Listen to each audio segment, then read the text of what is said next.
комисија сега пред паузата, кај што рекол Матишата, комисија била комисијата за европски прашања, малку саркастично се однесувавме на тоа.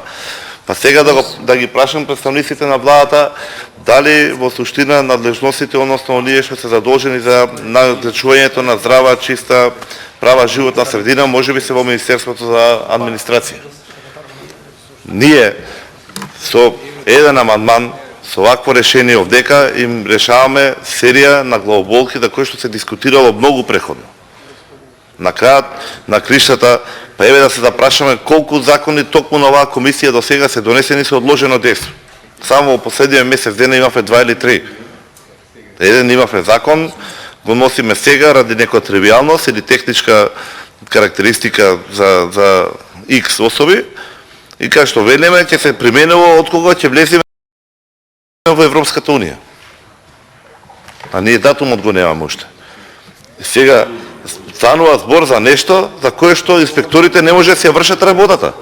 Кога ќе покажеме со прст кај нив, дали гледате ова што се случува, искача слики, видеа, клипови на социјалните мрежи по интернет, дискусии има, прилози на телевизија, се срамиме сите што ги гледаме. Јас верувам дека вработените во Министерството за животна средина или во инспекторатот двојно повеќе се срамат од нас. А не можеле да постапат, бидејќи немале законска можност они да действуваат за време на викенд, например. Ја познам и случаи како само иницијативно некои други институции или јавни предпријатија искочили, извршиле соодветни мерења и се докажале загадувањата предметни. Ама тоа се импровизации. Се знае кој треба тие работи да ги направи. Тоа треба да се искочи инспекторатот, инспекторите да се констатираат состојба и да се бара потаму виновникот.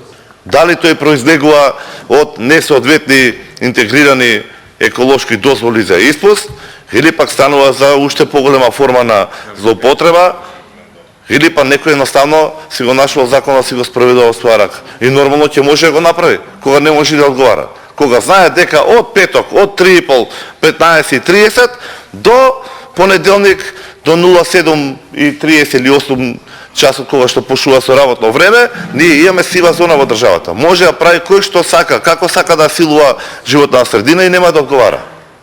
И во тој контекст точно е ова што го рече колегата пред мене. Локалната самоуправа сега има нови градоначалници, нова локална власт, се прават сериозни напори за подобрување на ова поло, за подобрување на капацитетите на инспекторите што се во составот на животна средина во локалната самоуправа, за опремување со подобра опрема, но носечки орган, оној кој што треба да има иницијативата, одговорноста, справедливоста на ова законско решение е инспекторатот. И несватливо е сега кога ние како опозиција нудиме можност проста, со еден амандман, да се решат 90% од проблемите со кои што се соочуваат тие наши вработени во инспекторатот, да кажеме ќе ни треба измена во Законот за администрација. Неприфатливо е. Неприфатливо, особено што доаѓате со спремни материјали, каде што очигледно за да испремите тие материјали, најверојатно сте требале некоја координација да имате. И да добиете насака од Министерството или инспекторатот, слушај, кој ќе дојдат овдека, кој ќе ти кажат дека треба инспекторите да бидат на располагање 24/7, да има сите можности, алатки, инструменти, услови и опрема, да искочат на терен, брзо да реагираат, да се спречи загадување, и за тоа да има соодветна надокнада, се разбира, и ние ќе речеме не благодариме, вака е добро. Епа нема напредок. После ќе се чудиме во извештајот на Европската комисија зашто ни кажале дека не сте мрднале. И дека имаме потреба од усогласеност од действувањето на институциите на централно и локално ниво и така натаму и така натаму. Не можеме, мене ми е најискрено несватливо ваква причина се даде за неприфаќање на овој амандман. Ви благодарам.